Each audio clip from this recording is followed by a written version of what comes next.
Donald Trump diz que o Brasil está errado em tudo. Em tudo? Olha aí, e se você concorda, vai deixando o seu like. Você já ouviu falar em algum noticiário no Instituto de Criminalística da Procuradoria-Geral da República? Não? Então, é exatamente porque ele não existe. Você já ouviu falar em Instituto de Criminalística da Polícia. Portanto, quem pericia material apreendido, quem faz a extração do material de telefones, mídias, computadores, é a polícia.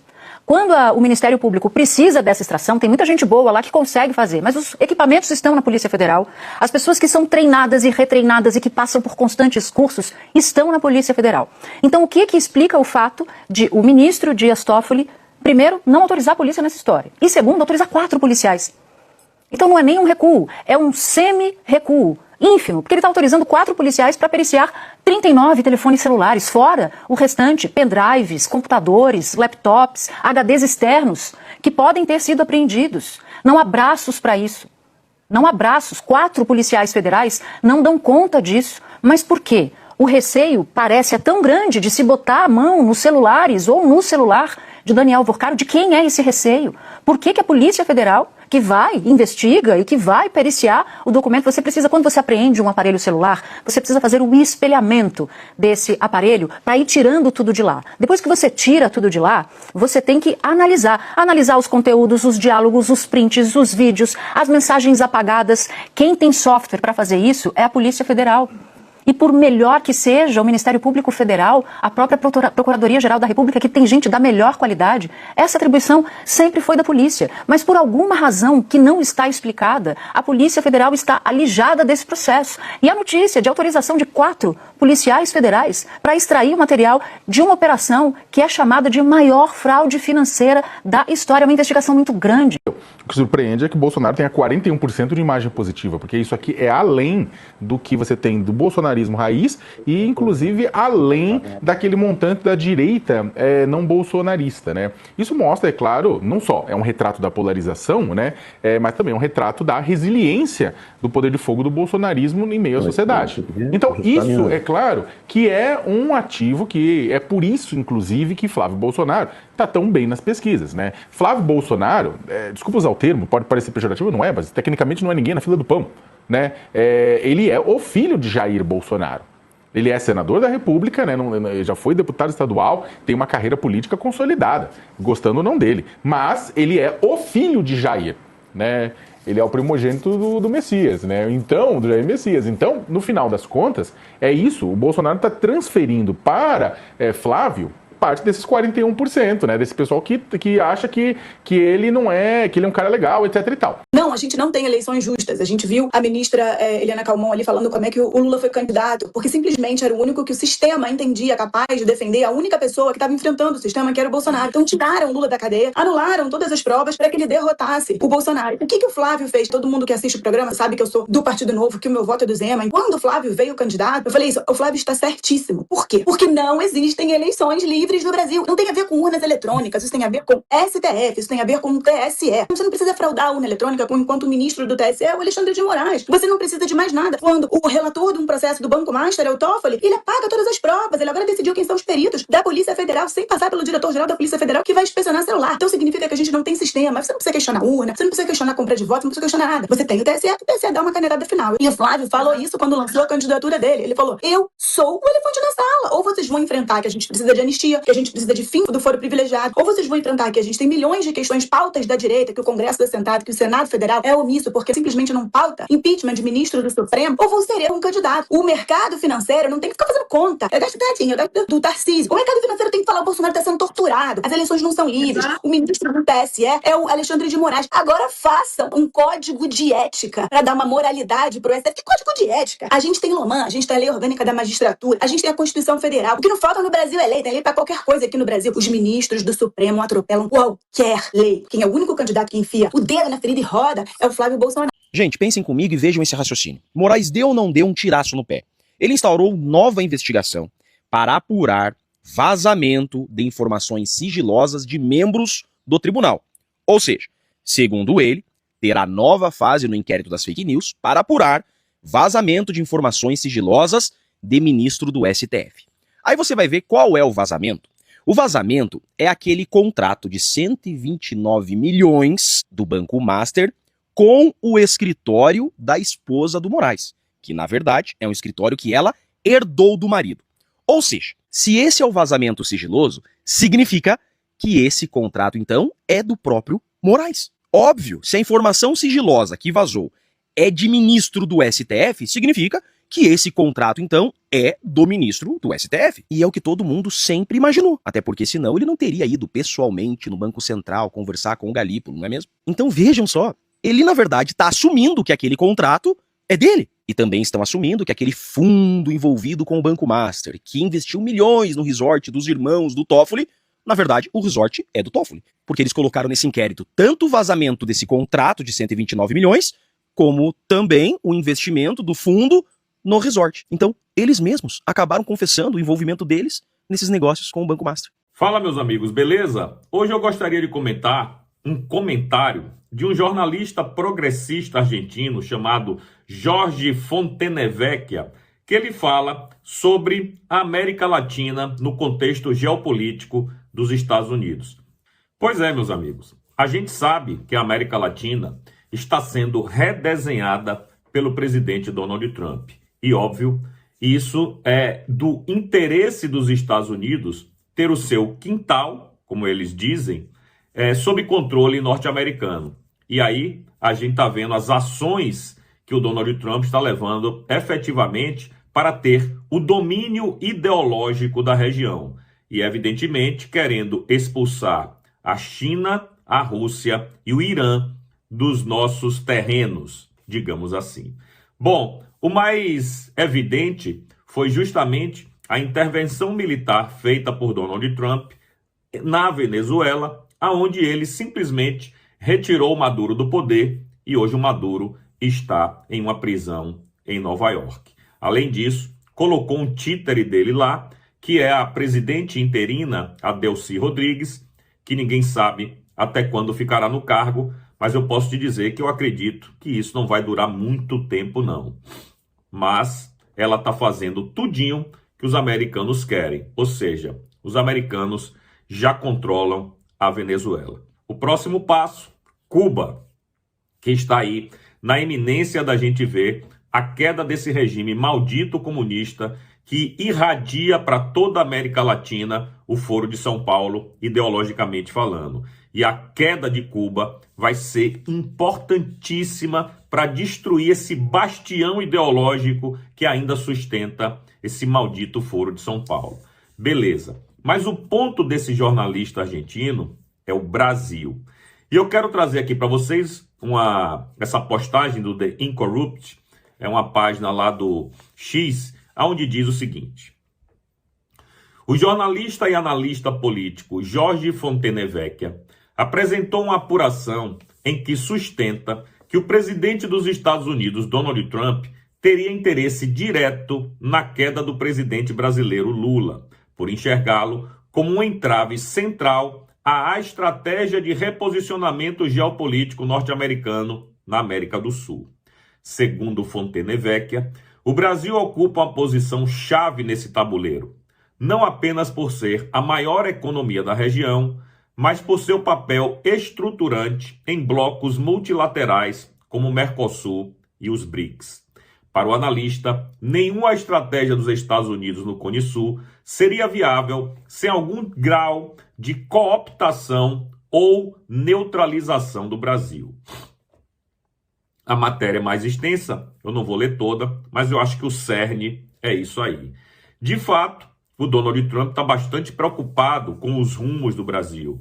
Claro que ele não morre de amores por Lula, evidentemente, isso é claro e cristalino. Se ele pudesse, teria lá ou o presidente sentado na cadeira, o presidente Bolsonaro, ou evidentemente o Flávio Bolsonaro. E ele tem, como ele tem feito, interferido, entre aspas, botando todo o peso geopolítico dos Estados Unidos em algumas eleições, como foi em Honduras, que ele decretou que o candidato dele era fulano, eu esqueço o nome do cara agora, é um nome estranho, e esse cara ganhou. Então, o peso do apoio do Donald Trump tem sido realmente fundamental para ganhar eleições na América Latina, principalmente aqui na América do Sul. A gente viu agora o Cast lá no Chile e vimos também na Bolívia, que deu uma guinada à direita, ambos apoiados por Donald Trump. E aí vem o Brasil. Claro que Trump tem meios de interferir no Brasil, pressionando, talvez economicamente, talvez com tarifas, etc e tal, para que o candidato dele seja o vitorioso. Mas o ponto é, quem será o candidato de Donald Trump? Porque Lula, como diz o texto, já está cooptado. Lula já está fazendo praticamente tudo o que o Donald Trump quer. Mas Lula não é confiável. Lula é aquele sujeito que acende uma vela para Deus e outra para o diabo. E em determinado momento ele vai virar para um lado ou vai virar para o outro, a depender dos seus interesses políticos eleitoreiros, não os interesses do Brasil. E eu acho que é por isso que Donald Trump não confia nele. Óbvio que para o público eles estão em lua de mel, eles têm uma química, mas parece que a própria química já não está servindo muito. Bom, o papo é, Trump tem a oportunidade de colocar alguém alinhado ideologicamente com ele, que é o Flávio Bolsonaro, cuja família, o próprio presidente Trump já disse que tem uma simpatia, né, tem um carinho, uma amizade, tanto pelo Eduardo quanto pelo próprio presidente Bolsonaro.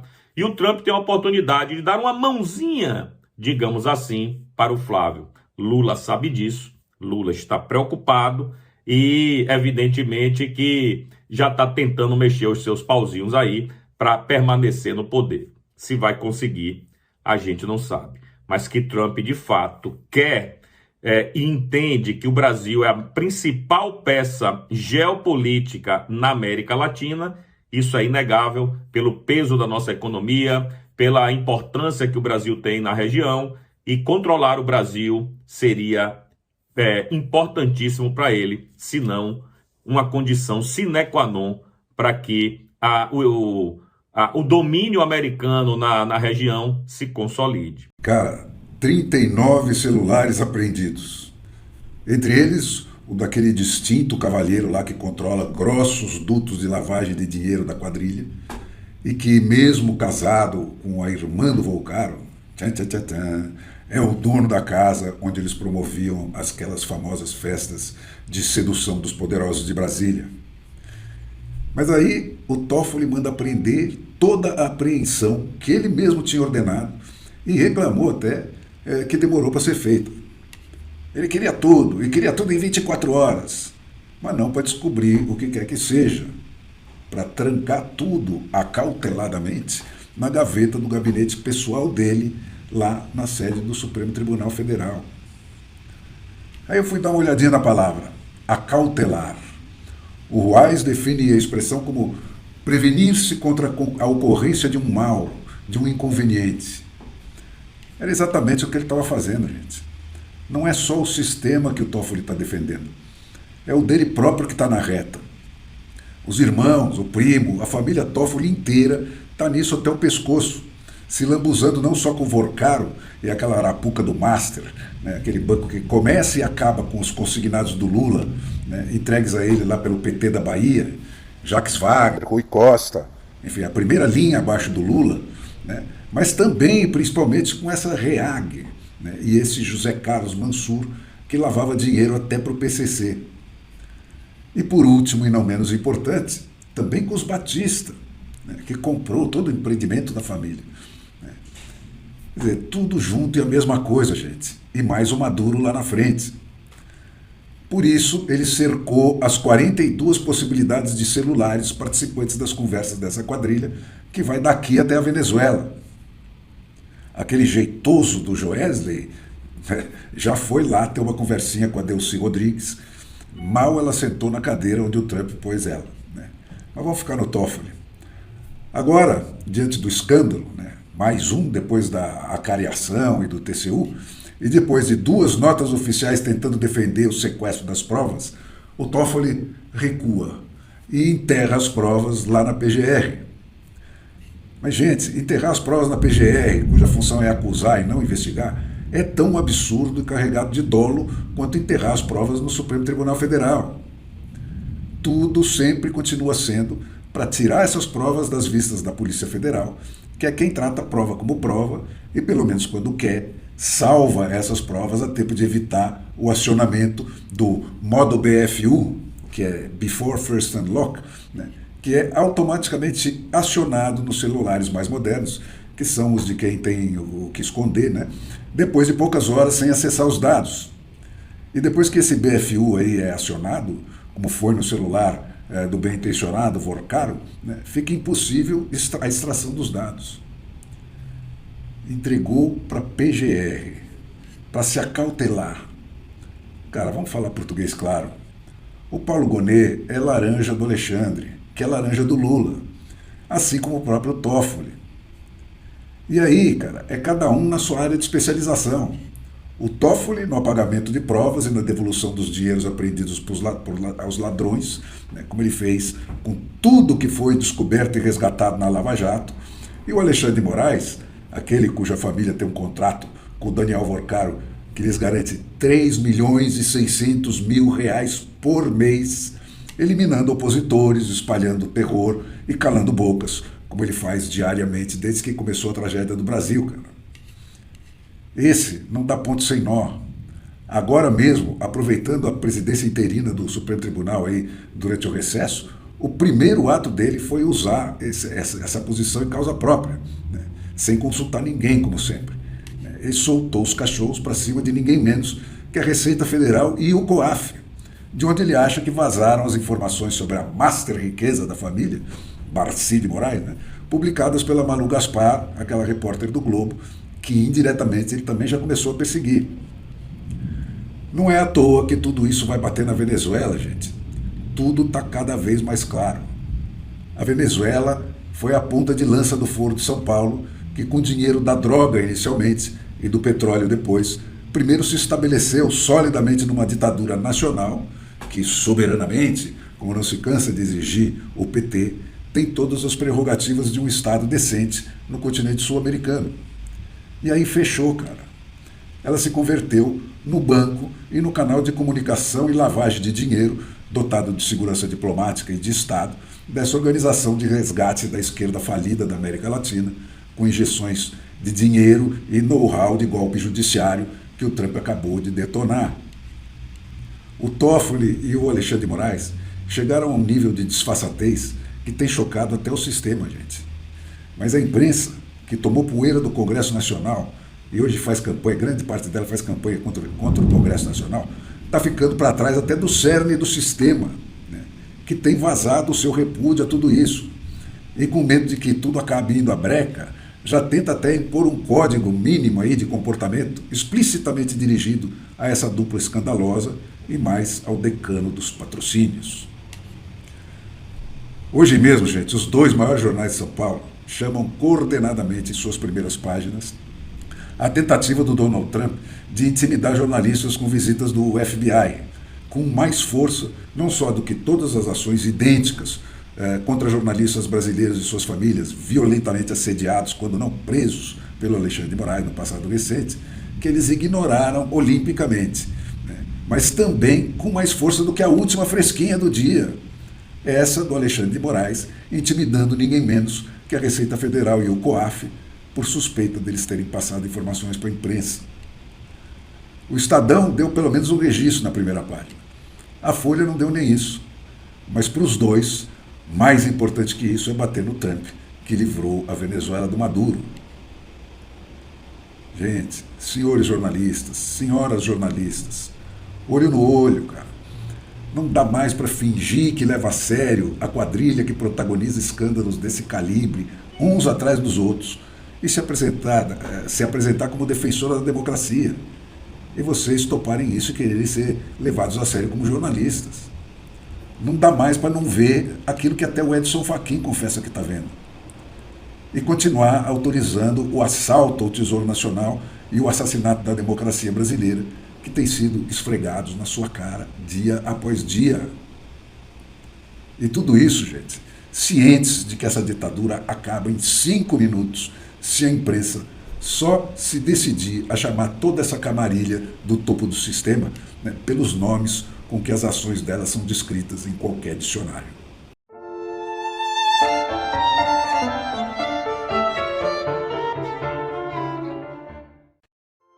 Ei, galera, beleza? Como é que vocês estão? Meus amigos, hoje é dia de dossiê, porque como vocês sabem, a sexta-feira nunca decepciona. Sempre acontece alguma coisa, sempre tem alguma história maravilhosa para contar, e hoje temos duas histórias que ambas se conectam em torno dos mesmos pilares. Master, Brasília, lawfare, confusão, inquéritos e narrativas. E Bolsonaro, Papudinha, 2026 e narrativas. Temos que falar de narrativas, e a única forma da gente falar de narrativas, sem cair em narrativas, é se embasar em fatos. Porque fatos machucam. E hoje tem umas coisinhas pra gente comentar, né? E aí a galera pode querer brigar com a realidade ou não, e aí a gente vai sair da torcida. Enfim, tem muita coisa pra gente comentar em ambas as partes, então tentar passar o mais rápido possível para o vídeo não ficar muito longo. Mas quero começar aí falando da ida de Bolsonaro no Papudinha. Algumas coisas que aconteceram no dia de ontem. Em lembrar algumas coisas que comentamos no vídeo de ontem, em específico. Entrar no âmbito das confusões e trazer realmente alguns fatos em sequência. Se não me engano, são 10 coisas em sequência cronológica. E depois eu fiz uma listinha. Aí depois a gente vai pro Banco Master. Vamos ver algumas confusões que rolaram no dia de ontem. Aquela previsão do vídeo de ontem que eu disse: nossa, amanhã com certeza vai ter aquele editorial do Estadão pedindo autocontenção. Como sempre, né? Tá lá o editorial do Estadão pedindo autocontenção, outras críticas da imprensa. E aí eu quero entrar algumas coisinhas relativas ao Banco Master, que a gente anda comentando. E até mostrar pra vocês também o que ficou faltando no dia de ontem, que era o texto do Armínio Fraga e do cara do Itaú sobre o Banco Central. Mas vamos lá, que tem muita coisa e vejam só. Narrativas. Temos que falar delas. Vem ali o Ifamani, uma página ligada ao mercado financeiro brasileiro, a nossa Farinha Lima. Bolsonaro gostou de transferência a Papudinha e vê troca como bom gesto. Aí o Carlos fala o seguinte, né? Vocês entrevistaram ele, foi? Eu não tô sabendo disso não, bicho. Me diz aí as fontes, hein?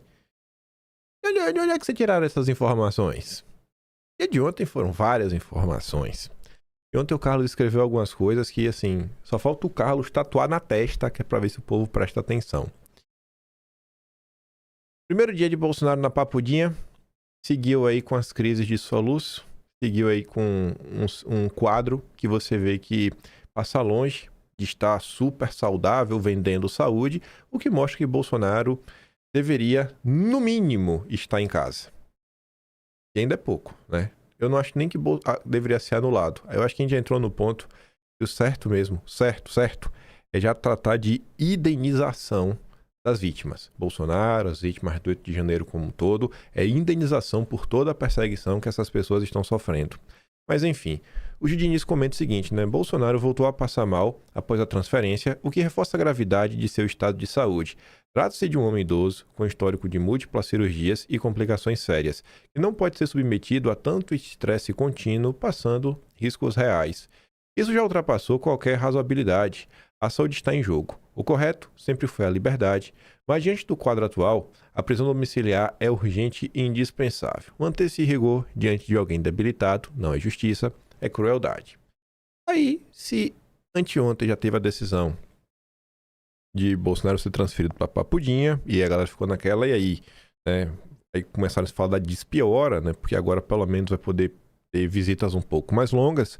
O dia de ontem ganhou novos contornos, porque teve gente que pegou essa situação, realmente classificou como uma ótima, né, medida tomada e quis dar os créditos da ida para Papudinha para algumas pessoas em específico. E a gente tem que falar sobre isso. Primeiro vamos apresentar o que aconteceu ao longo do dia de ontem. Silas Malafaia, como eu já falei para vocês, né?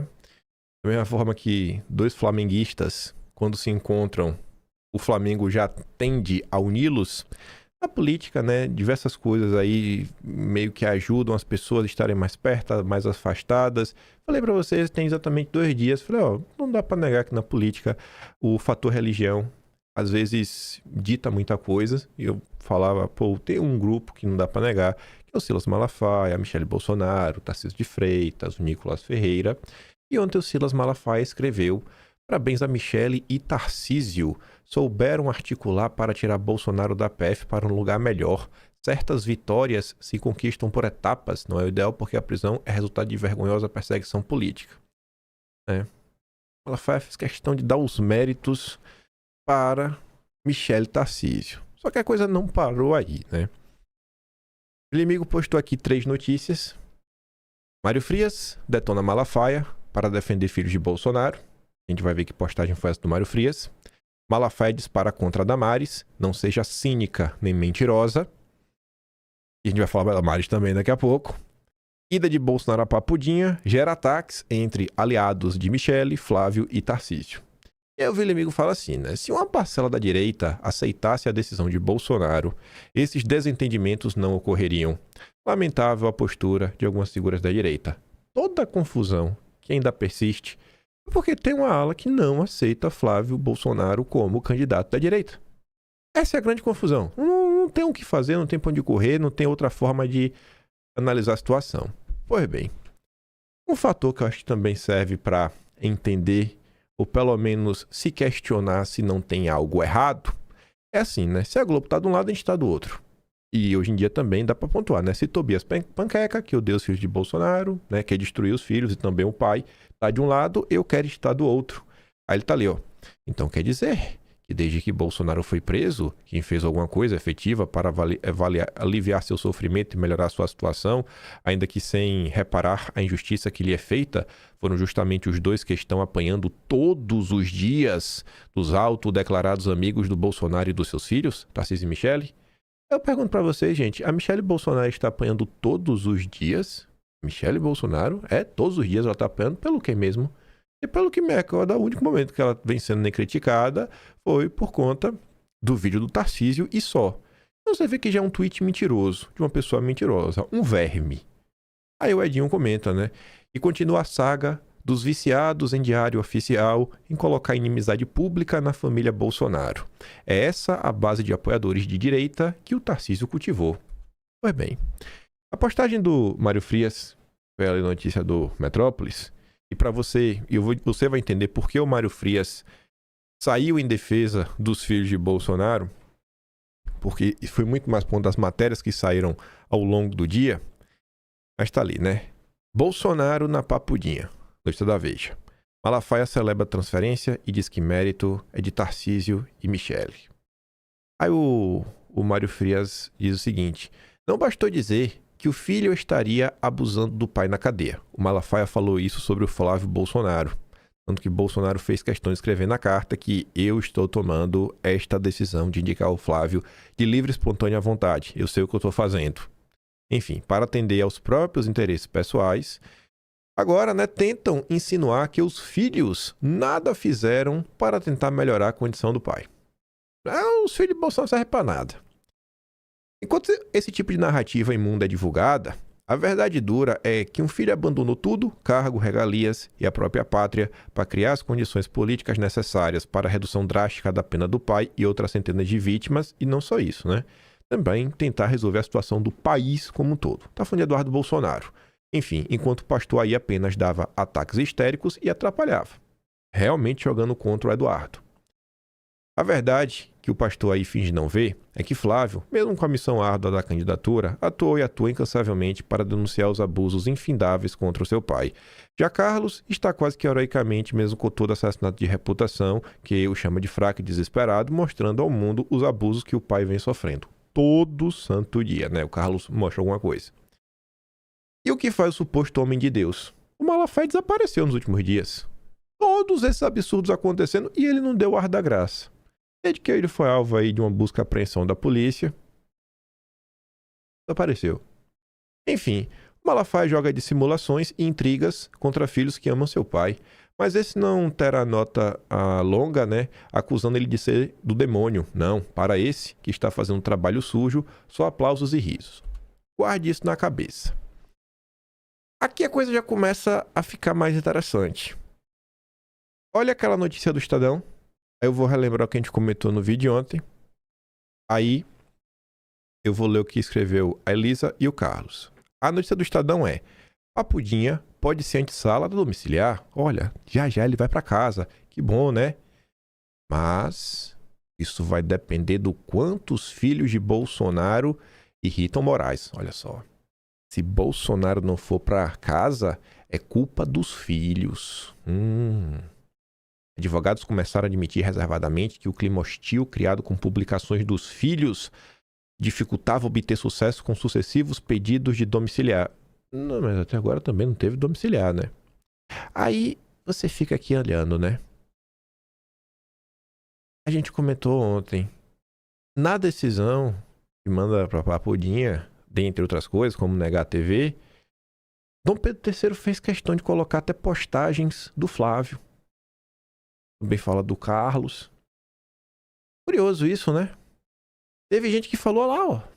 Fulano, Cicrano, Beltrano se encontrou com o ministro, ou ligou para o ministro, horas depois Bolsonaro foi para Papudinha.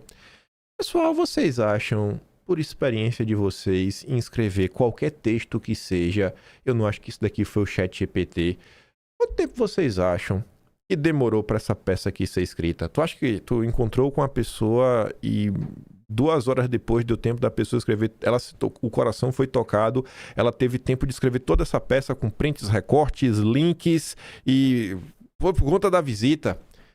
Tu acha que faz sentido isso ou tentar atribuir a grande vitória a 2 pessoas em específico, que inclusive é a chapa que o Malafaia defende a chapa Tarcísio com Michele de Vichy. Tu acha que faz sentido uma coisa dessa? Mas só um questionamento. A gente vai trazer essa resposta com fatos. Aí vamos voltar, né? Olha o que diz a Elisa. Narrativa orquestrada. Segundo a imprensa, a culpa pela concessão da prisão domiciliar humanitária a Bolsonaro seria dos filhos e do modo julgador, não da lei.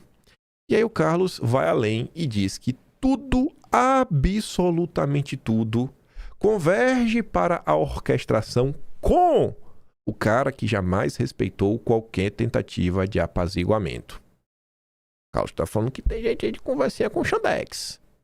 Muito pelo contrário, isso cheira muito, mas muito mal. Os detalhes os senhores já podem imaginar. Só bastava seguir as leis que o Brasil jamais encontraria nessa situação abominável. Então, querem culpar os filhos. Repito, tem muito, mas muito método. E o ciclo se repete com novos personagens. Todos que traíram, abandonaram e foram descobertos repetem o mesmo discurso e somente os filhos ficaram ao seu lado e sempre tentaram afastá-los.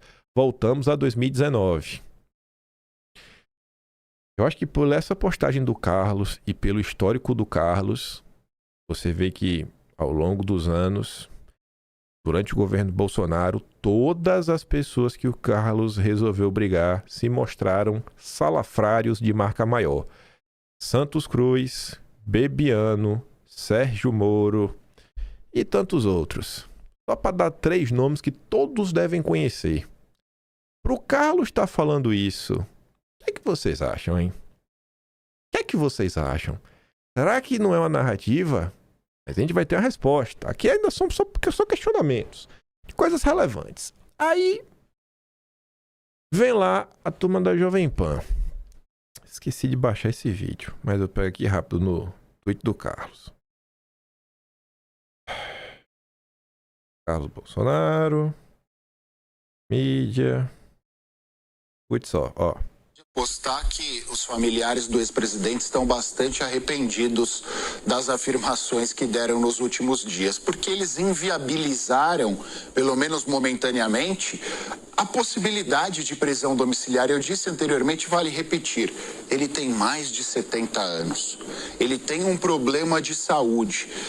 Batessem tecnicamente nesses argumentos, seria muito difícil, até levando em consideração jurisprudência do próprio Supremo Tribunal Federal, vide o caso do Collor recentemente, seria muito difícil refutar esses argumentos jurídicos e a tendência natural seria a colocação do ex-presidente em prisão domiciliar. Mas eles se apegaram à tortura por causa do barulho do ar-condicionado, ao espaço da cela, a postura dos policiais federais, a dificuldade no atendimento médico, ao tamanho da cela, que o Supremo foi lá e deu uma resposta a tudo isso numa única tacada. E nesta única tacada, acabou com os argumentos e também inviabilizou, repito, momentaneamente, a prisão domiciliar. Fala, pessoal. Isso. Foi por conta dos argumentos errados. Ele fala, né, na questão de idade e tudo mais. Carlos Bolsonaro, Flávio, Eduardo, eles falaram inúmeras vezes das comparações com a prisão domiciliar do Collor, o que aconteceu com outros presidentes, né, com outros políticos, mas inúmeras vezes. A questão do barulho do ar-condicionado, esse cara é um vagabundo ao falar isso. E não é o barulho do ar-condicionado. É o barulho da central de ar-condicionado que ficava extremamente próxima. Algo que qualquer pessoa em sã consciência que viu consegue perceber que é um problema. O próprio jornalista Hélio Gaspari, cara de esquerda, assumidamente de esquerda, trabalha para o consórcio, 5 livros contra a ditadura, falou, irmão, isso aqui é coisa de chamar, né, um médico do sono para fazer aqui, né, uma avaliação da situação, ver os impactos, porque isso daqui é desumano. Ainda falou que isto era, Hélio Gaspari, uma técnica de tortura utilizada por uma turma muito tirânica do passado, né? Melhor nem citar para depois o Dom Pedro III não achar que eu estou chamando ele de coisa horrorosa. Aí vem a narrativazinha, jornalista, né? Sempre queimando os filhos de Bolsonaro. Aí o Carlos rebate, né? Papo de canalha. O sujeito comete irregularidades há anos e ainda parece um metido a besta, achando que o rasgador diário da Constituição iria, por milagre, se solidarizar e passar a cumprir a lei. Nunca cumpriu, nunca respeitou, nunca deu sinais de que repetiria. Todas as tecnicidades dos absurdos já foram amplamente explanadas, repetidas, documentadas em nossas redes sociais e processos. Não se trata de desconhecimento, mas de má-fé deliberada. Basta citar um único exemplo. O sujeito bateu a cabeça e só foi autorizado a realizar um simples check-up médico 24 horas depois. Somente isso já diria muito. Enquanto isso, inocentes seguem presos, julgados à revelia de qualquer código legal minimamente reconhecível. A morte de inocente na cadeia por negligência do Estado é um fato público, notório e convenientemente ignorado, e tudo isso já é sabido. O que vemos agora é apenas mais um discurso sujo tentando jogar em favor dos coleguinhas de quarto escuro, numa tentativa rasteira de normalizar o inaceitável. É a velha defesa corporativista travestida de tecnicismo jurídico. Olha o que o Carlos diz agora. O pessoal técnico, a turminha técnica, pé de união da direita, mas que faz questão de se apaixonar pelo estuprador. Quando um pé sujo nasce para ser capacho, não adianta botar para lavar. A sujeira não está na roupa engomada, prudente e sofisticada, está na alma. Aí vamos começar agora a olhar algumas notícias que saíram. Aí vai ficar mais claro porque o Mário Frias escreveu o que escreveu, porque Carlos fez questão de escrever esses tweets e mais um que a gente ainda vai comentar. E depois trazer fatos. Porque aqui ainda tem são muitos embates. Disputa de narrativa. A gente vai para os fatos, que os fatos que incomodam. Ambas matérias de ontem.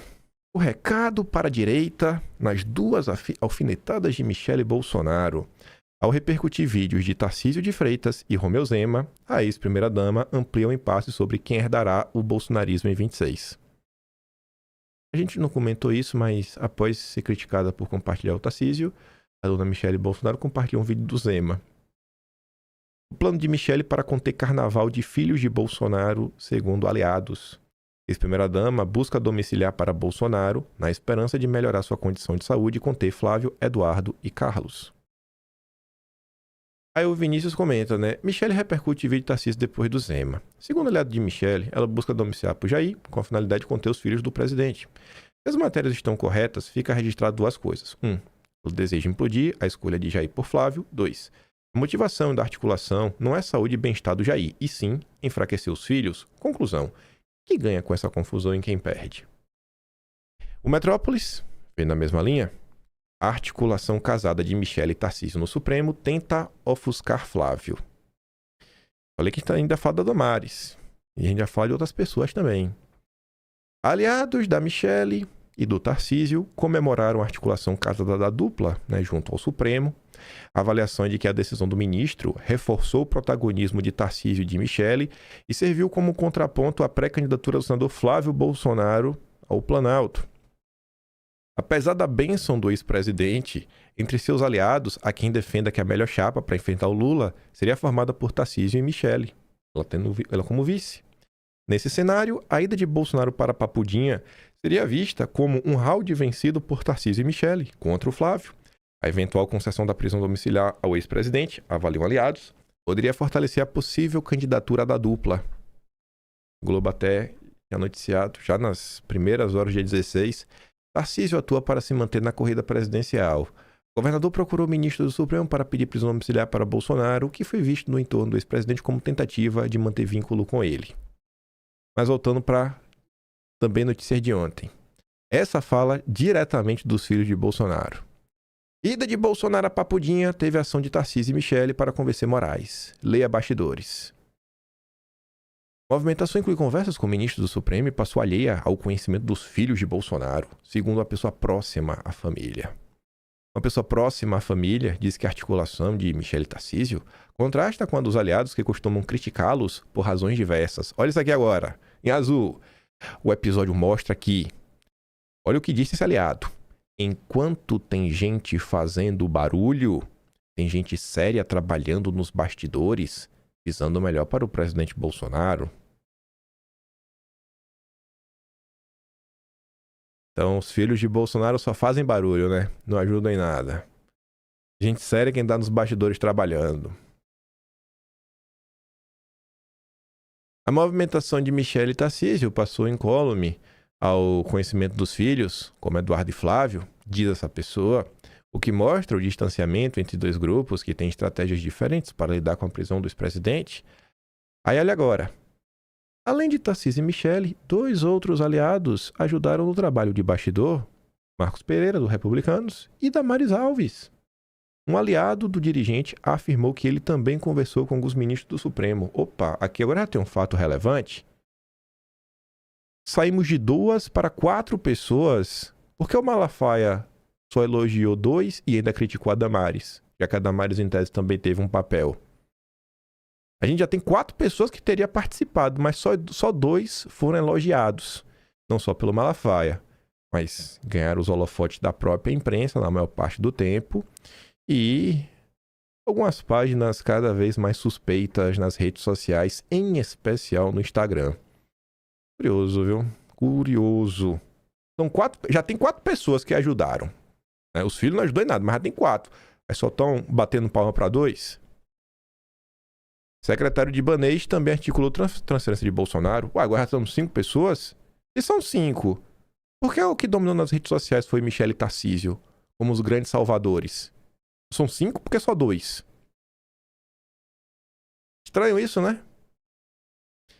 Atual secretário da Casa Civil do Ibanez, Gustavo Rocha, também atuou nos bastidores para que Bolsonaro fosse transferido para Papudinha. Segundo as fontes do Supremo, Rocha manteve contato direto com o ministro Moraes nos últimos dias. Os dois mantêm relação próxima desde o governo Temer, onde eles foram ministros. O chefe da Casa Civil do Distrito Federal, segundo relatos, ajudou a convencer Moraes de que a Papudinha seria um espaço melhor para abrigar Bolsonaro. Ou são 5 pessoas, só estão batendo bumbo para 2. E ainda estão queimando os filhos de Bolsonaro. E isso vem sendo construído de uma forma para enfraquecer a candidatura do Flávio. Ok. Aí o Carlos escreveu, para mim esse foi o melhor tweet dele ontem. Eu tenho convicção absoluta, diante dos fatos mais recentes, de que o objetivo jamais foi medir forças com os filhos de Bolsonaro. Isso sempre foi apenas a superfície do jogo. O verdadeiro intento, ainda que de forma dissimulada, é medir forças com o próprio Bolsonaro. Essa percepção não é nova para mim. O que mudou foi o grau de exposição. Aquilo que antes se insinuava nos bastidores, agora se revela com fatos escancarados, sucessivos e cada vez mais difíceis de esconder. Os movimentos são claros, a estratégia é reiterada e o alvo nunca deixou de ser o mesmo. Você acha que o Carlos está falando do quê? Eu não sei. Eu acho que o histórico do Carlos e os serviços por ele prestado na hora de expor pessoas como, vou dar os 3 nomes, todo mundo conhece, Bebiano, Santos Cruz e Sérgio Moro. Eu acho que no mínimo deveria ser aquele ponto, eu acho que vale a pena ouvir, né, o que esse cara tá falando. Tem alguém assim que realmente, né, tá preocupado com o Jair, eu acho que é o Carlos. Mas até agora são só suposições, reflexões em cima de coisas. Vamos para a linha do tempo que destrói narrativas. Vamos para os fatos que incomodam. É muito fácil pegar, né, uma notícia, um fato e vender como Tarcísio, maravilhoso, olha pro Cadeirudo, o Cadeirudo salvou o Brasil. É a mesma coisa que aconteceu com a pesquisa da ideia, né? Se a pesquisa da ideia, meu Deus, tá provado, o Flávio não serve pra nada, o Flávio é inútil. Aí no dia seguinte saiu a pesquisa da Genial Quest, ó. Ninguém falou nada. Porque aí agora o Flávio voltava a ser competitivo, né? Então não pode falar nada. Saiu Paraná Pesquisas, Flávio super competitivo. Todo mundo silêncio. A próxima pesquisa que sair e o Flávio não for bem, aí todo mundo vai falar. A seletividade na informação tá cada dia maior na direita. Mas vamos lá, gente. Vamos na linha do tempo? 5 de novembro de 2025. E eu montei essa linha do tempo para falar sobre o quê? Sobre a Papudinha. Sobre a Papudinha. Será que a decisão da Papudinha foi tomada nas últimas horas após o encontro? Após um breve encontro, o coração de Alexandre de Moraes derreteu. Ele escreveu uma peça longa com imagens, prints, links, negando várias coisas e permitindo que Bolsonaro gozasse de todas as regalias do Hotel 5 Estrelas Papudinha? Será que foi isso que aconteceu? Ou será que essa história da Papudinha já era algo extremamente esperado e que estava aí nos holofotes há meses? Há mais de 2 meses. Vamos começar aqui, ó. 5 de novembro de 2025, mais de 2 meses atrás. Moraes avalia o futuro de Bolsonaro e analisa a ala da Papuda com presos vulneráveis e mais policiamento. A imprensa noticiava que Bolsonaro tinha mandado a chefe de gabinete dele, tá ali na segunda linha do no segundo item do subtítulo, o chefe de gabinete visita Papuda e acende alerta no governo do Distrito Federal. E tá ali, ó. Outra área visitada por Cristina foi o 19º Batalhão da Polícia Militar do Distrito Federal, conhecido como Papudinha. Já se cogitava a possibilidade de mandar Bolsonaro para Papudinha. Moraes pretende mandar Bolsonaro cumprir pena na Papudinha. 11 de novembro, Igor Gadelha cravava com base em fontes e depois a Malu Gaspar iria confirmar a mesma informação que Bolsonaro já iria para a Papudinha. O ministro do Supremo, Alexandre de Moraes, indicou aliados, já tem em mente o espaço para onde pretende mandar Bolsonaro cumprir pena. Segundo pessoas próximas a Moraes, o ministro deve ordenar que Bolsonaro vá para Papudinha. A turma da Malu Gaspar, interessada pelo Rafael Moraes Moura. Bolsonaro deve ficar na Papudinha. Esse é o cenário mais provável, segundo o blog apurou com 2 fontes a par das discussões. O Gadelha da matéria primeiro, às 2 horas da manhã do dia 11, a meio-dia e 34, foi a vez da Malu Gaspar. 11 de novembro. Em 20 de novembro, até a imprensa internacional já sabia que Bolsonaro ia para a Papudinha. Matéria do The Guardian. Choque na prisão. Golpista brasileiro, Bolsonaro finalmente enfrenta a prisão. Estava lá um parágrafo muito bonitinho. Apesar das especulações que Bolsonaro poderia ser enviado para a Papuda, seu destino mais provável parece ser um presídio próximo para policiais e outros presos especiais, conhecido como Papudinha. Sabe por que Bolsonaro não foi para a Papudinha desde o início? Porque Bolsonaro foi preso antes de ser condenado. Aquele episódio lá da tornozeleira o levou a ser preso preventivamente. Aí a prisão preventiva de Bolsonaro foi na Polícia Federal. É como ele já estava preso lá, ele continuou lá. Foi só por causa disso. Se tivesse seguido o trâmite normal, na verdade não foi na tornozeleira, foi a vigília. Eu já estava mentindo. Não foi a tornozeleira, foi a vigília. O que justificou a prisão de Bolsonaro foi a vigília. Por conta da vigília, mandaram Bolsonaro para a Polícia Federal. Esse foi o motivo. Se não tivesse a vigília, Bolsonaro ficaria preso em casa mais alguns dias e depois iria direto para a Papudinha. Até a imprensa internacional já sabia. Aí dia 28, Bolsonaro já estava preso, né, na PF. Os soluços de Bolsonaro e as especulações sobre transferência para a Papudinha. Já se falava em sair da PF e ir para a Papudinha. Nesta quinta-feira, dia 27 de novembro, A possibilidade de Bolsonaro ser transferido em 2026 para Papudinha gerou comentários nos bastidores do Supremo. O Supremo tinha divulgado um vídeo mostrando como era lá, né, tudo mais. E olha o que dizia, ó, espaço é maior e mais confortável do que a cela onde Bolsonaro está preso. 28 de novembro. Como é a sala especial preparada como plano B para Bolsonaro?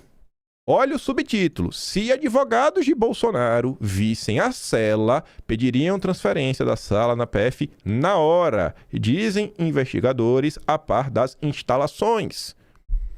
Então, assim, se o Silas Malafaia está comemorando, se o Tarcísio está querendo fazer festinha, e a senhora Michele Bolsonaro parece que também está embarcando nessa, pô, então está uma coisa errada, irmão. Porque desde o dia 28 de novembro, tá falando, cara, os advogados é só pedir. Se é tão melhor assim, só basta os advogados pedirem. Porque já estava se discutindo isso, sabe? Até jornais internacionais já sabiam. Menos a direita. A direita tem ódio. A direita tem ódio ao conhecimento, mais do que petista. A direita odeia o conhecimento. A direita gosta de lavar a alma. É um bando de gente maluca que gosta de lavar a alma. É isso que virou a direita. Não vem trazer conhecimento não, que o povo odeia. Eu quero ser burro. A turma da direita hoje. O mais importante é manter a direita unida. Tá ali, né? Os advogados de Bolsonaro vissem a sala na Papudinha preparada como um plano B para o cumprimento da pena, pediriam transferência da sala na hora. A Papudinha, como ficou conhecido, né? O 19º Batalhão, especial, tudo mais, pipipopô. Então, se teve algum erro, não foi dos filhos de Bolsonaro. Foi dos advogados que não agiram, né, no tempo certo. Aí, 2 de dezembro de 2025. A manchete era: luxo da cela de Torres irrita em torno de Bolsonaro. Teve uma pessoa que leu essa matéria na época na rede social, vez outra aparecendo em vídeo, que foi a Sarita Coelho. Ela comentou isso na época, falando que não tem nenhuma, que estavam tentando gerar uma briga que não existia entre Bolsonaro e Anderson Torres. Essa foi a tônica do comentário dela na época. Eu vi, eu tenho memória boa, não esqueço das coisas. Só que se você pegasse a matéria para ler, tava lá, ó. A insatisfação do entorno de Bolsonaro é essencialmente porque o lugar onde Torres está preso é mais do que 4 vezes maior. Só que, ao mesmo tempo, esses aliados de Bolsonaro ponderam o simbolismo negativo de estar preso na Papudinha. Assim, eu acho que tá difícil sustentar a tese que Tarcísio de Freitas e a dona Michele Bolsonaro amoleceram o coração de Alexandre de Moraes numa ligação, e em poucas horas ele escreveu uma peça gigantesca com imagens, prints, links, atacando o Flávio Bolsonaro, o cara, tudo mais, ainda botando a culpa nos filhos, diante de pessoas que trabalham muito, o Bolsonaro poder gozar a vida na Papudinha, sabe? Não para em pé. Mas para aqui. Não, que é uma linha do tempo. Ainda tá em 12 de dezembro. Calma que a gente vai chegar em janeiro. Supremo avalia a transferência de Bolsonaro para a Papudinha. Ex-presidente está preso na superintendência no dia 22 de novembro. Aí tava ali, ó. Segundo relatos feitos à CNN, Alexandre de Moraes considera a possibilidade, mas avalia que a eventual transferência deve ocorrer apenas após a perícia médica do ex-presidente. Opa, então já tinha até data para isso acontecer, que era quando? Após a cirurgia de Bolsonaro. Ava! Eu estou chocado. Parabéns, né? O Silas Malafaia, interesse zero na situação, né? A turminha aí que falou com a imprensa. O mal da turma. Tem gente que é besta. Tem gente que é... Ou talvez não. Tem gente que é esperto e se acha esperto demais. Jornalista da imprensa do consórcio... Ele não é, assim, o segredo de fonte é até o segundo parágrafo. Se você perguntar com jeitinho, ele te fala quem soltou notícias na imprensa. Tem jornalista aí que gosta de jogar Zelda. Aí a gente, da mesma forma que o Flamengo conecta corações, jogadores de Nintendo também se conhecem. Meu Deus, ó.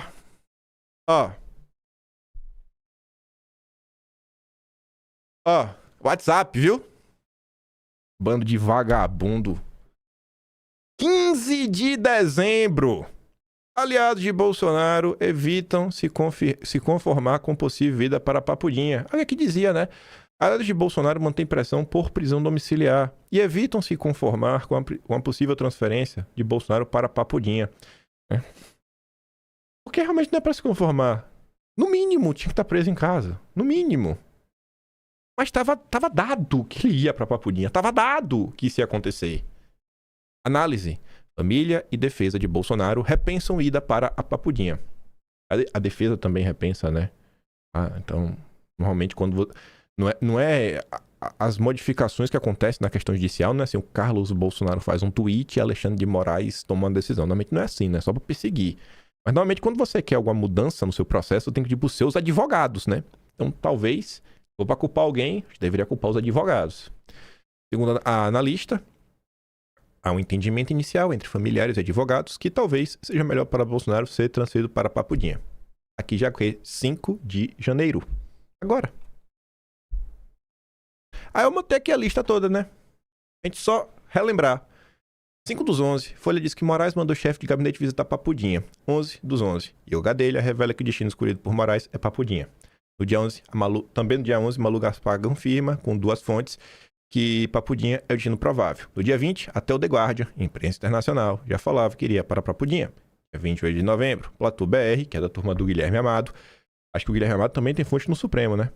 Cita pela primeira vez a possibilidade de ser transferido da PF para Papudinha.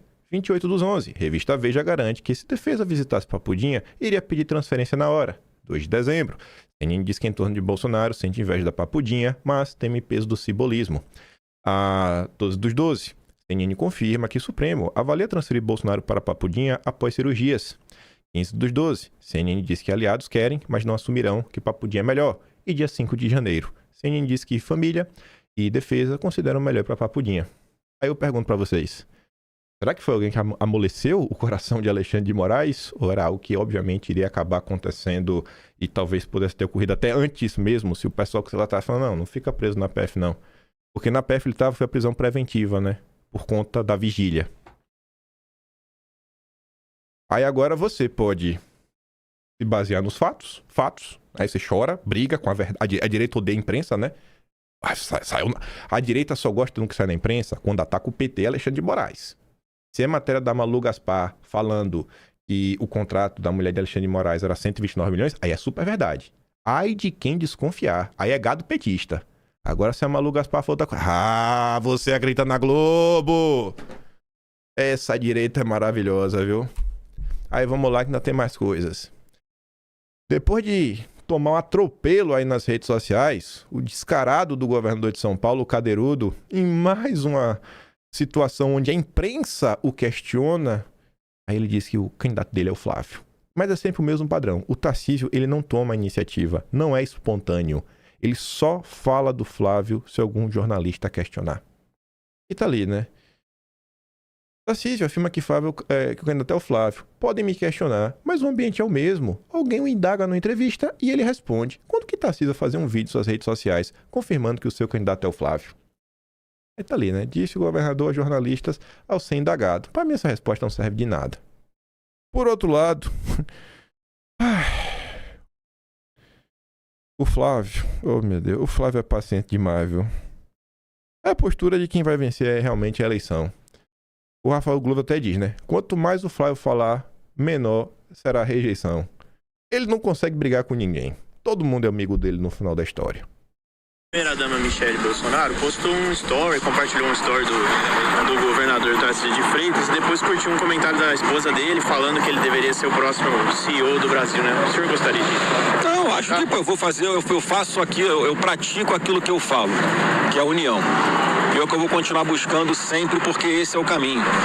E eu tenho certeza que em algum momento, aí eu não vou ficar cobrando em qual tempo de cada um eles têm que estar mais efusivamente ou menos efusivamente na campanha. E o fato é que está longe a campanha eleitoral ainda. As pessoas têm o tempo delas e eu não vou ficar cobrando ninguém. Eu tô fazendo a minha parte, é o que eu vou continuar fazendo. Eu acho que todo mundo tem que buscar se unir e é isso que eu tô não apenas falando, mas praticando. Não só estou falando, estou praticando. Essa frase é boa, viu? Não estou só falando, eu estou praticando. Colocando realmente em prática, né? Às vezes falta um pouco disso na direita. Aí, o charlatão fala o seguinte. Com tanta coisa acontecendo, estranho a escolha de pauta de alguns bolsonaristas. E ficar... Não é crítica, nunca é crítica. A direita permitida, ela não é criticada, ela sofre ataques. Fica atacando a Revista Oeste, a Michele, o Novo e até o Tarcísio, gente. Rapaz, você até o Tarcísio. Aí já passou do limite, né? Não precisamos de união e de todo apoio possível ao candidato Flávio? Aí o inimigo dá no meio e fala o seguinte: irmão, eu te faço aqui uma pergunta. Todos esses estão sendo cobrados. Eles estão apoiando com todas as forças, né, que o candidato é o Flávio? Estariam eles na boca do povo negativamente, esses 4, caso estivessem proporcionando o apoio que o Flávio merece e precisa para enfrentar a tirania do sistema? E aqui ele traz um ponto, né? Ninguém tá atacando Cláudio Castro, Jorge Melo, Magno Malta, Jorge Seife, Júlia Zanata, bem como outros que já se posicionaram claramente em favor da candidatura do Flávio, o escolhido de Bolsonaro. Todo mundo que tá apoiando o Flávio tá de boa, tu já percebeu isso? Todo mundo que realmente tá apoiando, tá todo mundo que tá apoiando, ninguém tá reclamando dessas pessoas. Se estes são cobrados e não atacados, como você afirma, a tua não é. As tias e tios do Zap não pegam ranço à toa, né, com as pessoas. Vi de outras ocasiões em que tentaram fazer sacanagem com o Jair.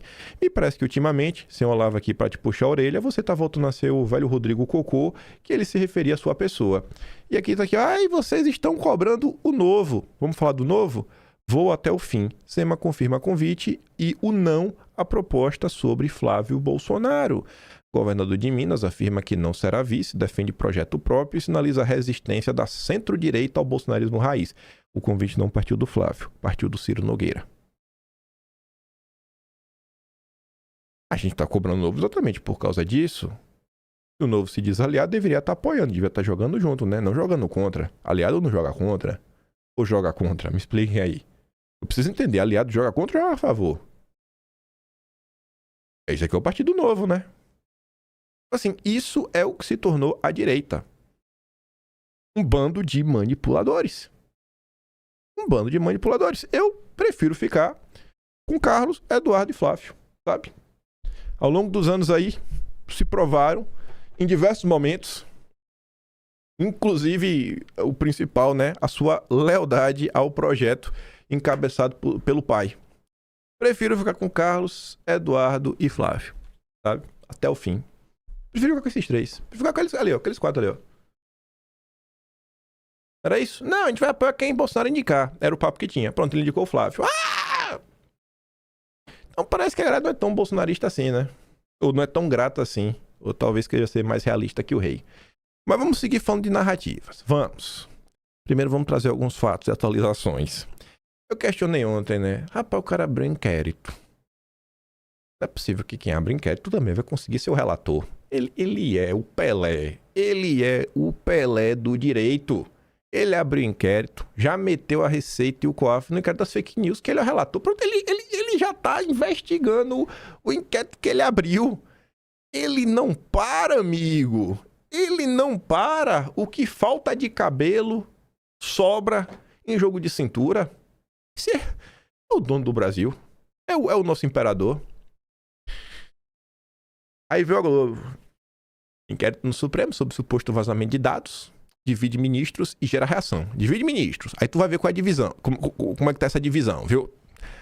Aí você já tá pensando, eita, os ministros estão dividindo, então tem gente que tá contra ele e tem gente que tá a favor? Não, tá maluco, tu tá vivendo no Brasil, tu acha que tem alguém contra o Alexandre de Moraes, A abertura de um procedimento dividiu integrantes da corte entre apoio, né, e cautela.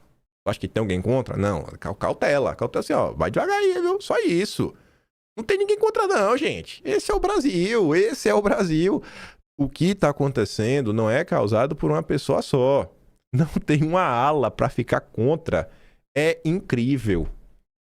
E despertou críticas de representantes do fisco que defendem a atuação do órgão. Pronto, a crítica vem do fisco, do Supremo não. No máximo, ó, vai na mãe aí, pô, tem um pouco de cautela.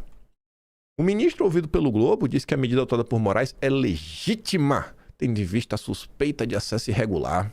Boa. Para outro ministro, eu ter cautela, evitar que o COAF e a Receita tenha atuação questionada, sem que antes se tenha indícios concretos de que eventuais ilícitos envolvendo informações sensíveis, né, ocorreram. De outro lado, integrantes da Receita também manifestaram ao Globo desconforto com as medidas e apontaram para um filme repetido, envolvendo a atuação do COAF. Para os funcionários do fisco, a medida tomada pelo Supremo é irregular, uma vez que atropela os procedimentos que normalmente são aplicados a qualquer cidadão. E seria prestar uma queixa e aguardar a autoridade competente apurar se houve ou não vazamento. Os membros da Receita dizem que o trabalho do órgão é técnico e temem que a apuração no Supremo esteja sendo usada para uma razão de interesse privado. Ainda falam em reprise, ao lembrar que, em 2019, a atuação do órgão passou a ser questionada pela Corte. Na época, Dom Pedro III determinou a suspensão de uma série de investigações fiscais da Receita que atingiam a ministros da Corte e outras autoridades. Era o início do inquérito das fake news. Aí o Carlos relembra, né? Em 2021, tava de boa, pô. Tava democrático, tava tudo 100% técnico. Olha, ó, Receita acessou indevidamente dados fiscais de Flávio. Aponta a TCU. Aqui não teve inquérito do Supremo. Alexandre de Moraes não fez nada. Na época, né? Não fez nada, pô. Parece que o promessor com da Receita olha a vida das pessoas erradas. Talvez Flávio aí seja das pessoas certas. Aí vem o Estadão. Aquele padrão de sempre. Fala e não fala nada. O Supremo deve respostas ao país. E se não der resposta, vai fazer o quê? Porque a resposta nunca vem. Quero saber quando é que o Estadão vai falar o que é que tem que ser feito. Fala de punições. Mas vem, né? O sistema financeiro nacional é reconhecidamente um dos mais seguros e bem regulados do mundo. Nesse contexto, a liquidação extrajudicial de instituições financeiras conduzida pelo Banco Central com base em critérios técnicos rigorosos nunca foi alvo de grande controvérsia. Sempre foi técnico, né? Sabe, o pessoal não aceitou a técnica. É justamente por isso que causa perplexidade o alvoroço em torno da liquidação do Master. Porque o Supremo, o TCU e parte do Congresso passaram a atuar de forma tão intensa com a visão técnica, 100% técnica. A estrangeira não é só desse jornal, aí está lá o Marcos Liboi e outra galera. No Supremo, a heterodoxia é particularmente inquietante. O caso foi parar na corte sem que haja investigados com foro por prerrogativa de função, o que desafia a Constituição, a jurisprudência e o princípio do juiz natural. Some-se a isso o elevado grau de sigilo imposto pelo Toffoli e o vai-vem de suas decisões. Mais grave é o ambiente marcado por conflitos de interesses que cerca o caso.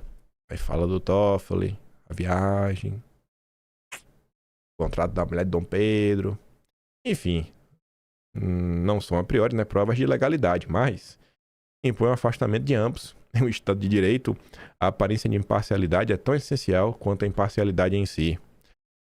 A decisão de Dom Pedro III de instaurar um inquérito de ofício para apurar os supostos vazamentos, sem provocação da PF, PGR, Parquet, levanta dúvidas legítimas quanto às suas intenções. Ao Estadão, juristas de diferentes trajetórias alertaram para o risco a garantias fundamentais como o devido processo legal e a vedação à atuação investigativa do magistrado. Não se trata, por óbvio, de condescender com vazamentos ilegais, mas de perguntar se o caminho escolhido pelo Supremo tem sido incompatível com a Constituição e com a própria autoridade moral da Corte.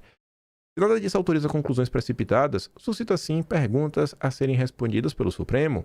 Por que o caso do Master recebe tratamento tão heterodoxo? O que explica a mobilização em comum de órgãos e autoridades que, em episódios anteriores, semelhantes, mantiveram distância respeitosa das decisões técnicas, sempre tem que falar que é técnica, né, do BC. Interesse ou temores justificam as excepcionalidades deste caso. O Supremo é o guardião da Constituição. Justamente por isso, deve explicações ao país sempre que sua atuação se afasta do padrão de autocontenção, previsibilidade e rigor jurídico que ele se espera. E se o Supremo não responder, vai fazer o quê? Antes de falar aqui do Mário Sabino, no vídeo de ontem eu abri o Atlas de junho. Abri de junho aqui só para relembrar, porque não viu ontem. Eu tava falando do Banco Central, dessa história da autonomia do Banco Central, que isso é tudo balela. Aí eu lembrava que era um dossiê histórico, porque tinha notícia da imprensa e foi eu que escrevi. Aí normalmente eu tava vendo aqui o capítulo de dossiês históricos. No mês de junho tinha o Bacen. Isso aqui tava falando muito sobre plano real, Armínio Fraga, meta de inflação, né, decisões aí do Banco Central na hora de, sei lá, definir taxa de juros. E no mês de julho, ao olhar no capítulo dossiês históricos, estavam os amigos de Dulles, Rothschild e Sistema. Só que a notícia que eu estava procurando realmente estava no de julho. Eu não estava doido quando eu citei ontem. Só que estava no capítulo de economia, também chamado Bacen. E foi eu que escrevi esse daqui. Você desce aqui, né? 4 diretores do Banco Central defendem autonomia orçamentária e financeira. Querem aumentar, né? A independência que o BC tem hoje ainda é pouca. Aí a gente falava aqui do Banco Central e tudo mais. Eu mostrava na época no dossiê que o Fórum Econômico Mundial do Klaus Schwab defendia o Banco Central independente. Então, se você defende essa história, se você é um conservador nos costumes, liberal na economia, não, porque você defende o liberalismo clássico do Adam Smith, você e o Klaus Schwab estão do mesmo lado. Aí você pode se perguntar se você tá certo ou se eu que tô errado. Enfim, aí tava aqui, ó. 1º de abril, o melhor dia do mundo para escrever, né? O dia da mentira. Para um plano econômico. Texto do Armínio Fraga Neto, que na época acho que ele estava estudando, ou não sei se ele era PhD em Princeton. Aí estava ali, ó, no lado monetário deve-se exigir do Banco Central um compromisso explícito com o combate à inflação. Em contrapartida, deve ser conferida total autonomia ao Banco Central na política monetária nos moldes do sistema norte-americano, que é a cópia do Fed. O ponto-chave aqui está na credibilidade, que a independência daria atuação na autoridade monetária. É, muita credibilidade. E aí, Edmar Baixa também defende a autonomia do Banco Central. Empresários defendem plano no Congresso. Aqui, ó. O presidente da FEBRABAN também defendeu a autonomia do Banco Central. As mesmas pessoas de sempre, gente. Os mesmos lobistas de sempre. Aí aqui, ó. 26 de outubro de 1978. Veloso não aprova sugestões. O que é que essa matéria falava? O ministro Reis Veloso do Planejamento qualificou de realistas e inconvenientes as sugestões de alteração no setor financeiro brasileiro propostas pelo presidente do Unibanco e da FEBRABAN, Roberto Conder Bunhausen, e também pelo diretor-presidente do Itaú, José Carlos Moraes Abreu, em recentes conferências pronunciadas no Banco Central. José Carlos Moraes Abreu, diretor do Itaú, ressaltou em palestra realizada na semana passada a necessidade de dar autonomia ao Banco Central. Tu entendeu que tu virou uma marionete do Itaú no final do dia? Tu virou uma marionete do Itaú Unibanco? E a gente vai falar sobre isso. Como você virou uma marionete do Itaú Unibanco defendendo a pauta do Klaus Schwab, do Armínio Fraga e do Tarcísio. A gente vai chegar lá. Que é sobre narrativa hoje, né? O monarca absoluto, Dom Pedro III, abre outro inquérito sigiloso. Dom Pedro III abriu mesmo de ofício outro inquérito sigiloso, agora para investigar sobre o vazamento de dados financeiros dele, de sua família, pela Receita, pelo COAF, assim também como as informações do copeiro Toffoli. Aí o Mário Sabino diz que ele está chateado com o vazamento do contato da esposa. O país foi inteirado ainda de que, graças aos dividendos gerados pelo contrato multimilionário, a doutora Viviane passou a ser dona de um patrimônio pessoal de quase 80 milhões de reais. Maravilhoso. Quais são as grandes ações que o escritório dela conduz para o Master? Nenhuma. É o que se tem até o momento, né? Grandes, a gente meio que não sabe. Aí depois ele fala aí que a única coisa que talvez possa ter rolado do Master é uma suposta pressão no Galípolo, que o ministro negou. Mas ele também não deu o trabalho de dar nenhuma explicação sobre o contrato. O que incomoda Dom Pedro III é apenas que o Brasil inteiro tenha sido informado sobre a existência do contrato magnífico e assim tome outro inquérito sigiloso aberto de ofício, como se fosse o Supremo atingido, não o ministro, na sua pessoa física, o interessado em causa própria. Moraes acha que houve vazamento ilícito de dados financeiros seus e de sua família. O correto seria acionar o Ministério Público para que, caso se chegasse à conclusão da existência de indícios suficientes de crime, o inquérito aberto corresse na primeira instância. Mas não, né? Ele tem que matar nos peitos.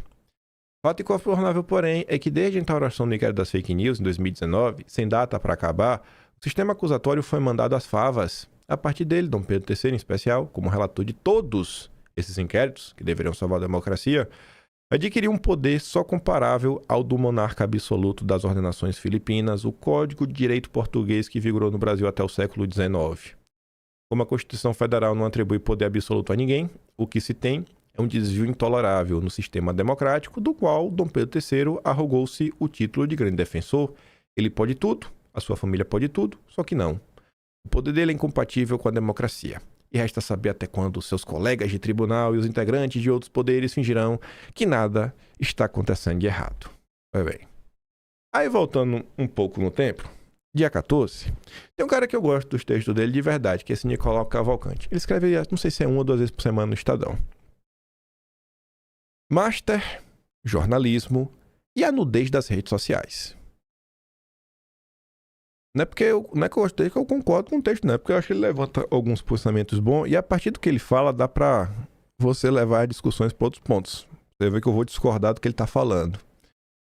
Com pena de reclusão de 2 anos e 6 meses de multa, a Lei de Crimes Financeiros tipifica o crime de desinformação financeira. Divulgar informação falsa ou prejudicialmente incompleta sobre instituição financeira faz sentido, portanto, que as autoridades policiais investiguem eventual ocorrência de crimes nas publicações de influenciadores digitais sobre o Banco Master e o Banco Central. De toda forma, a simples conduta de publicar, mediante pagamento, mensagens favoráveis ao Banco Master não se enquadra no crime Artigo 3, Lei 7.492 de 86, especialmente por força dos elementos subjetivos previstos no tipo penal. Entre os requisitos, o influenciador teria de saber que está divulgando informação falsa ou prejudicialmente incompleta. Situação diversa é a de quem, caso se comprove a existência de uma coordenação de publicações, orquestrou e executou a campanha de desinformação. Também não se pode descartar a ocorrência de crimes contra a honra das autoridades atacadas. Enfim, no entanto, mais do que uma questão penal, o episódio dos influenciadores do Banco Master joga luz sobre a fragilidade informativa do mundo digital. Receber dinheiro de maneira sigilosa para emitir uma opinião não é crime, mas qual valor deve ter essa opinião? Qual é a atenção que essa pessoa merece receber de nossa parte? Quanto tempo deveríamos dedicar a escutar quem recebe dinheiro para falar de uma empresa com o pacto de nunca revelar o recebimento desses valores? Certamente podemos questionar esses influenciadores. Estão sendo leais ao seu público? São transparentes com seus seguidores? Todavia, em vez de apontar o dedo acusando-os por seu comportamento nas redes sociais, penso que é mais produtivo aproveitar esse episódio para avaliar nossos próprios hábitos de consumo de informação e para ajudar a que muitas pessoas do nosso entorno repensem suas práticas. Contra todos os perigos relativos à ação de influenciadores influenciados por pagamento oculto, temos o jornalismo à disposição. Pronto. Quem vai nos salvar dos influenciadores é o jornalista. A dinâmica de produção de informação é completamente diferente. Os jornalistas são independentes, né? Com critérios éticos consolidados e procedimentos de checagem e revisão, proporcionando condições objetivas de imparcialidade. Há erros nos jornais? Sem dúvida, mas não há conluio com erro. Tem não, né? O apoio aí à ditadura de Alexandre de Moraes foi o quê? Não foi o quê mesmo? E aqui que está o ponto. O jornalismo vende sim publicidade. Mas a publicidade nos jornais tem regras estritas, públicas e consolidadas. Regras estas, cujo sentido é assegurar que o leitor possa diferenciar com facilidade, desde o primeiro contato, o que é jornalismo e o que é publicidade. Será mesmo? Será mesmo, Nicolau Cavalcante? Há um cenário normativo separando opinião, informação e publicidade, criado precisamente para prever, identificar e evitar situações de conflito de interesse. Tudo está pensado para eliminar as distinções entre opinião, informação e publicidade, para tornar invisíveis os conflitos de interesse. Isso não acontece na imprensa. E cabe a mim mostrar, né? Falar é fácil. O problema é mostrar. Vou trazer um exemplo do que deveria ser fácil. 29 de maio de 2022. A Folha de São Paulo falava para os seus leitores que a Folha estreava Planeta em Transe, um projeto que amplia a cobertura de mudanças climáticas. Ok. Isso daqui é o quê? É matéria opinativa? É informação ou é publicidade? Cobertura de mudanças climáticas na Folha fica mais ampla a partir deste domingo com a estreia do projeto Planeta em Transe. E aí você vê, a iniciativa tem apoio da Open Society Foundation, tem apoio do Soros. Esse apoio é como? Ele é como esse apoio? Tem dinheiro envolvido? A resposta vocês sabem, mas a Folha não falou. A Folha não falou se tem dinheiro envolvido. Mas vocês sabem a resposta. E aí, Nicolau Cavalcante, você não disse que é tão claro o que acontece? A gente pode tirar uma lição disso? O primeiro conteúdo da série é uma entrevista com Vanessa Nakati, do Fridays for Future. É um grupo ligado à Greta. Atualmente não podemos falar de direitos humanos sem falar da crise climática. Será que isso é verdade? Isso é opinião, publicidade, informação? Aí vinha uma matéria desse projeto. A Folha de São Paulo é assim, né? Ela tem um subtítulo em cima, normalmente eu tiro o subtítulo. Tá vendo aqui esse texto? O projeto Planeta em Transe é apoiado pela Open Society Foundation. Isso não aparece na matéria da Folha. Eu que coloquei. Porque eu acho que quando vai pro Atlas e quando posta na rede social e traz em vídeo, fica mais fácil para as pessoas verem. Isso não tá na matéria da Folha. Não adianta falar sem provar, né? Como é que você garante que isso não tá na matéria da Folha? Tá, vou mostrar aqui pra vocês. Eu tenho um link salvo aqui. Só agora abrir uma página aqui na internet.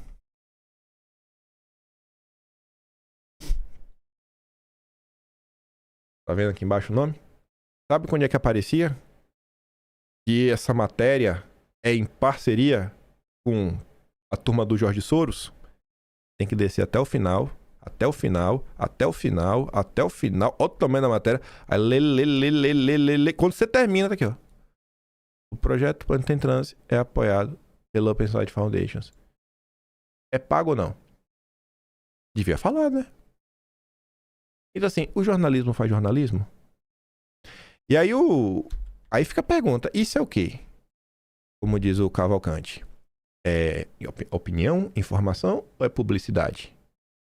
Ele fala que o jornalismo não engana. Bom, você sabe que isso aqui claramente é propaganda.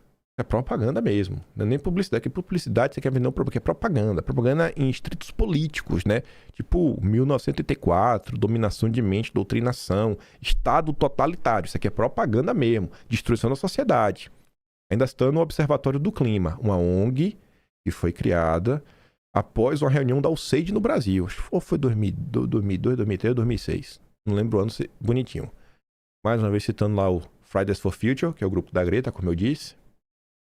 Aí, você tem outra. Consumo de alimentos pode levar o planeta a aquecer 1 grau Celsius até o fim do século. E defende que tem que comer menos carne vermelha. Será que isso aqui é verdade? Ou é propaganda? Aí, pô, mais outra matéria. Socorro da Petrobras levaria 43 horas em caso de vazamento na Foz do Amazonas. Uma matéria que recebe dinheiro do Soros para atacar a Petrobras. Porque o caso que o Nicolau Cavalcante, o caso do Banco Master dos influenciadores, a direita brasileira que adora dar escândalo, bando de gente escandalosa, a direita brasileira que adora dar escândalo, você viu alguém da direita dar algum escândalo sobre o dinheiro do Soros sabotando a margem equatorial na época? Porque eu lembro só eu de comentar isso daqui. Então, o dinheiro do Soros fazendo propaganda com a Folha de São Paulo para impedir que o Brasil se desenvolva. Para mim, isso daqui é muito mais grave do que influenciador apoiando Daniel Porcaro. Para mim, isso daqui a gente está lidando com soberania nacional. Isso daqui é soberania nacional. O que é Banco Central versus Banco Master perto disso daqui? É dinheiro transnacional sabotando o Brasil. Aqui tem outra divisão. Tu tá comparando o jogo de várzea, que é Galípolo versus o Paquito, com Champions League. Jorge Soros contra a Petrobras, contra o Brasil. Aí, tu pegava os comentários da Folha de São Paulo, que vocês sabem que existem comentários. Apenas o mero pensamento de haver risco de vazamento de óleo no Rio Amazonas é o suficiente para a completa rejeição dessa possibilidade absurda. Oh, meu Deus do céu. Do lado do Brasil ali, porque do lado mesmo, né? Que a Guiana tá lá explorando petróleo. A Guiana pode, o Brasil não, né? A coisa mais destrutiva na Amazônia é aquela estrada transamazônica. A estrada transamazônica é a BR-319. É o único acesso terrestre à região norte. E nem assaltada tá. O cara quer que os brasileiros que moram no norte fiquem isolados do Brasil. Importantíssima reportagem. Será que isso daqui é uma reportagem? Ou é propaganda? Boa reportagem. Excelente reportagem. Mas eu falei que também te explicar como você virou uma marionete do Itaú, do Armínio Fraga e tudo mais. Veja primeiro essa. Ex-CEO do Bradesco usará Flávio Carneiro para adquirir jornais médios em 2026. Os jornais grandes já recebem dinheiro dos bancos, dos Soros e outros grupos para vender narrativa. Aqui eles estão querendo levar para um novo patamar. A gente comentou isso anteontem, eu acho. Foi 3 dias atrás. Esse banqueiro não entra em mídia para brincar de jornalismo. Para quem vem do mundo financeiro, o leitor pouco importa. O que importa é quem reage. É você poder soltar notícias que vão impactar em reguladores, no judiciário, órgãos de controle, políticos em posição decisória, o próprio mercado. Eu acho que as notícias de ontem, olha como o Tarcísio é maravilhoso. É para impactar alguém, né? Resta saber quem. A matéria não existe para convencer ninguém, mas para virar referência, sustentar atos, enquadrar decisões, dar estabilidade a certas leituras, que o Tarcísio está salvando o Bolsonaro. Aí eu volto no tempo. Outubro de 2023. No Atlas de outubro de 23, capítulo Diversos, a gente lidava com uma notícia da revista Piauí. O jornalismo de economia sob o controle da Faria Lima. Só esse parágrafozinho. O primeiro parágrafo escrito no Atlas. A revista Piauí trazia em sua matéria que a Faria Lima integrava um seleto grupo que interferia diretamente no jornalismo. Em fevereiro de 2020, o BTG havia comprado a revista Exame. Inclusive, trabalhou em parceria com o IDEA Meio, a pesquisa que coloca o Tarcísio lá em cima. O BTG, do André Esteves. Ah, Tarcísio! Após a compra, o banco promoveu um encontro entre os editores da publicação e os executivos do BTG escalados para administrar a revista. Em uma reunião em São Paulo, a consultoria contratada para reformular o título anunciava qual seria o direcionamento da Exame dali para frente. Entre esses direcionamentos estava o de celebrar o capitalismo brasileiro. Então, assim, muito do que você lê na imprensa, você tem que primeiro saber separar. É informação, é opinião, é publicidade, é propaganda. Quem que escreveu isso? Qual o contexto? Nem tudo que está na imprensa é mentira. Tem muita informação útil. Mas você tem que saber. E esse é um processo que demanda tempo e esforço. O discurso bobo do tudo que isso você acredita no que sai na imprensa, você acredita no que sai na Globo. Pelo amor de Deus, gente. Pelo amor de Deus. Assim, as pessoas, principalmente em nome da economia, defendem coisas que elas não fazem a mínima ideia. A direita brasileira adora citar Olavo de Carvalho e dar carteirada. Mas a direita brasileira, que até adora falar que Bolsonaro não seguiu os conselhos de Olavo, a própria direita não segue os conselhos de Olavo, que falava: conheça a origem das ideias que você defende. Quantas vezes Olavo de Carvalho falou isso? Conheça as origens das ideias. De onde que vem essa ideia da independência do Banco Central? Já viu ali que desde os anos 70, Febraban, Unibanco, Itaú, anos 70 já defendiam. Nos anos 80, estava lá o Armínio Fraga. Nos anos 90, a Febraban. E sabe quando foi a independência do Banco Central foi aprovada? No governo Bolsonaro. Isso é de doer, bicho.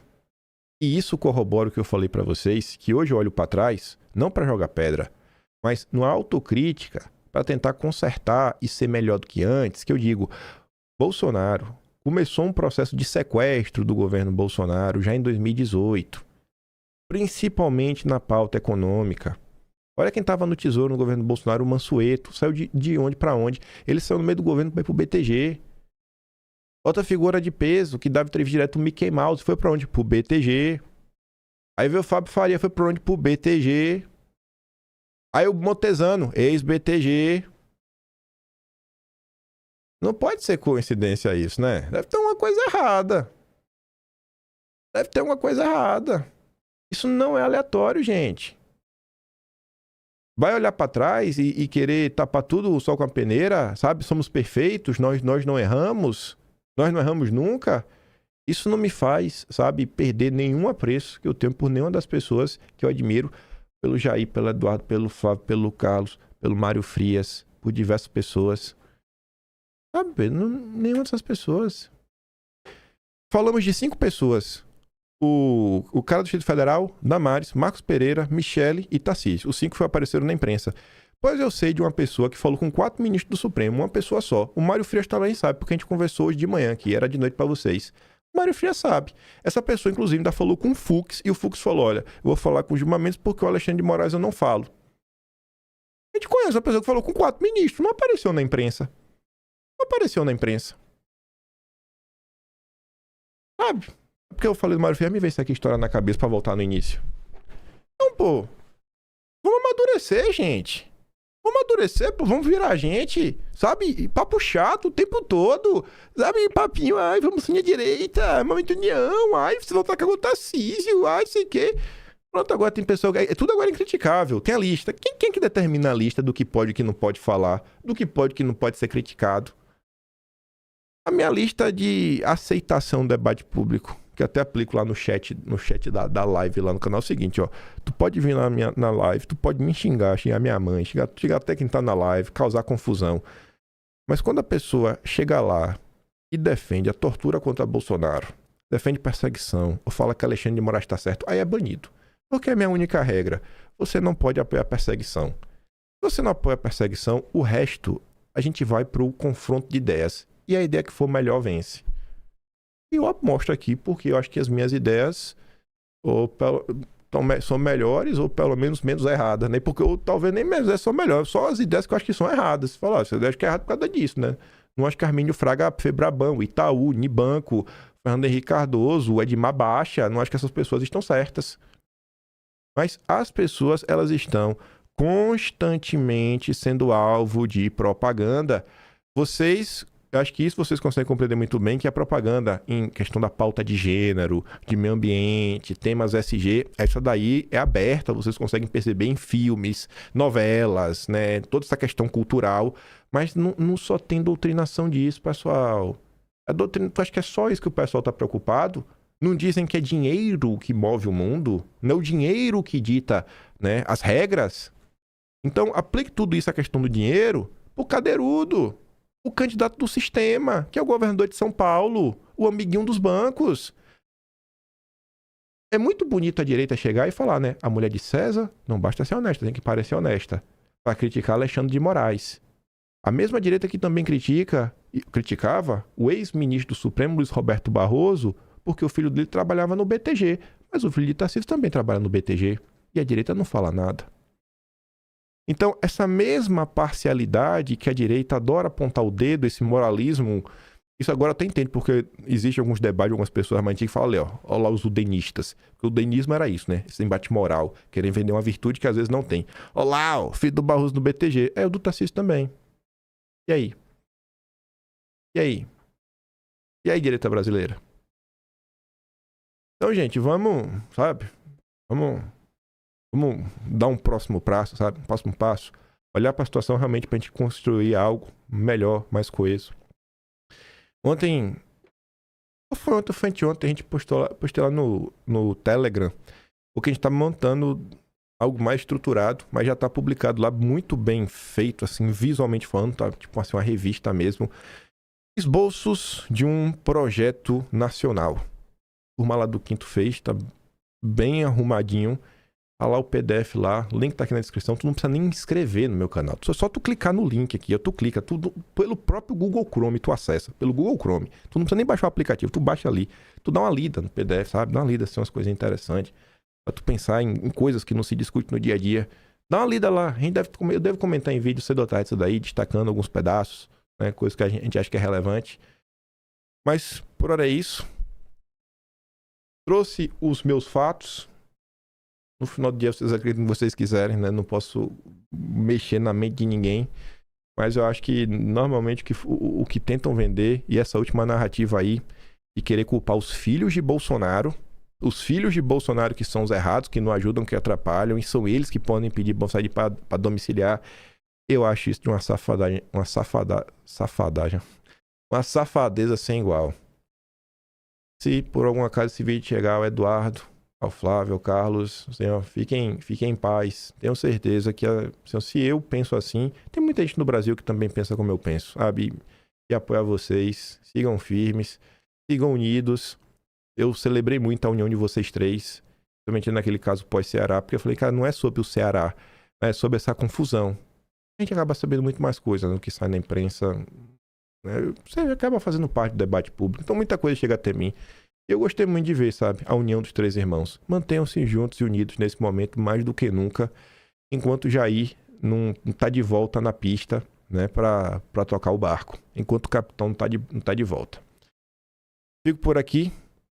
Se gosta do meu trabalhinho, quiser dar um pouco mais, pode se tornar membro do canal. Tem um botão de valeu, tem um Patreon na descrição e tem um Atlas brasileiro. Empaia.com/br, onde você acha que eu acabei de comentar. Lá em julho de 2024, capítulo de economia, subtema Bacen. Dá uma lida lá na autonomia do Banco Central. Vejo vocês amanhã. Aquele grande beijo e abraço. Tamo juntos. Valeu, meus amigos. Fui!